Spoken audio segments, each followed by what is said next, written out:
Friends, in this routine phacosurgery, the nucleus was chopped into several fragments, and then each fragment was being emulsified with ultrasonic energy. Now see what happens. A routine case turns into a complicated surgery. So far everything is fine, and now there is one piece. This is the last nuclear fragment. It gets divided into two pieces, and one piece runs to the side port. I try to catch this piece, and suddenly the epinucleus comes into the aspirating port, and here it is. Then the nuclear piece comes, as well as the posterior capsule also comes to the aspirating port of the phaco handpiece. And there is a rent. So I wait for the visco. As I inject visco, I come out and keep the end formed. Then I used viscoat, that is a combination of chondroitin sulfate and sodium hyaluronate, and over that this small nuclear piece was emulsified. I injected some more viscoat, that is chondroitin sulfate plus sodium hyaluronate, and aspirated some cortical matter. So far vitreous strands didn't come to the aspirating port of the Simcoe cannula. And now I took the cutter and did a very thorough anterior vitrectomy.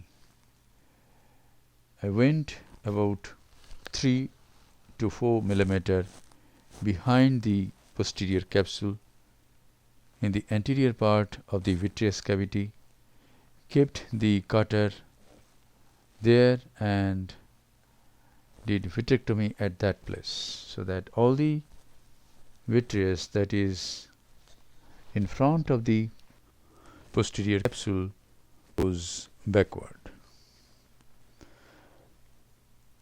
We must spend sufficient time to do a nice anterior vitrectomy. And now some more vitreous is there in the upper part, that is just in front of the main incision. Before that, I have to remove that vitreous. Before that, I am going to do a posterior rhexis kind of thing, so that this capsular tag, posterior capsular tag, doesn't extend, and I could do that. And now to do a nice vitrectomy superiorly, I need one more side port, and through this side port I introduce the cutter and do some more vitrectomy superiorly. We must give enough time to do nice anterior vitrectomy, and all the time we must keep the cutter behind the posterior capsule, so that we don't pull any vitreous strands into the anterior chamber. And now the cortex, subincisional cortex, is being removed by the Simcoe cannula. Here I have some doubt that probably I am catching some vitreous strands. Yes, I have caught some vitreous strands, so I flush out and come out.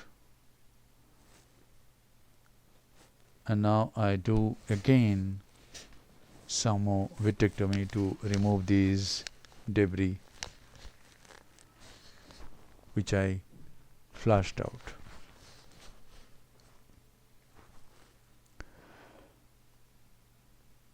So a routine case turns into such a complicated situation. On the other hand, very hard cataracts are done without any rent. So surgery is unpredictable. Here I am planning to introduce the lens, but the main incision is quite small. I want to go inside the anterior chamber and then inject the intraocular lens. So enlarge the main wound, and now I am placing the lens first in the sulcus, and then my plan is to place it in the bag. I take a Sinskey hook,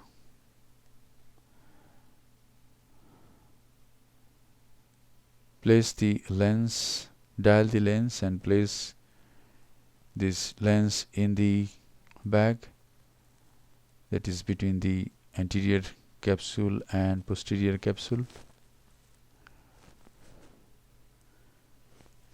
Here this haptic is going, yes, it has gone into the capsular bag, and now the other haptic. The haptic has not yet gone into the bag, and here, yes, it is going into the bag at this place.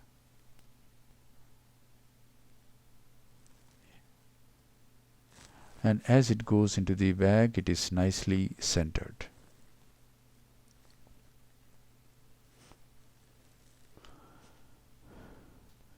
And now the antechamber will be very shallow, so I inject air as I come out.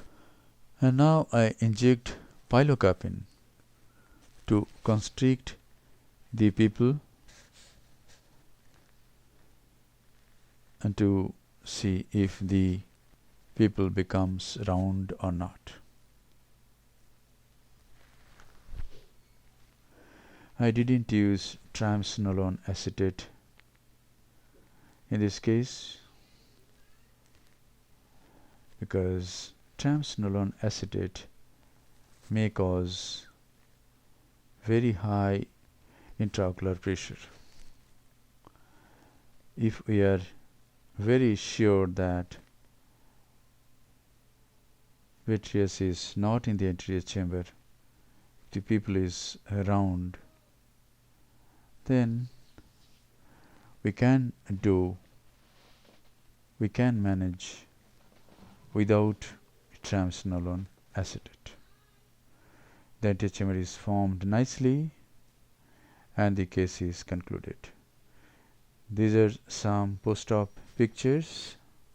The main wound is nicely sealed without any suture. Cornea is clear, anterior chamber is quiet, pupil is round. Intraocular pressure is 8 mm of mercury. Unaided visual acuity is 6/9. A very satisfactory result indeed. Thank you very much for your attention. Hope this video will help you in developing your surgical skills.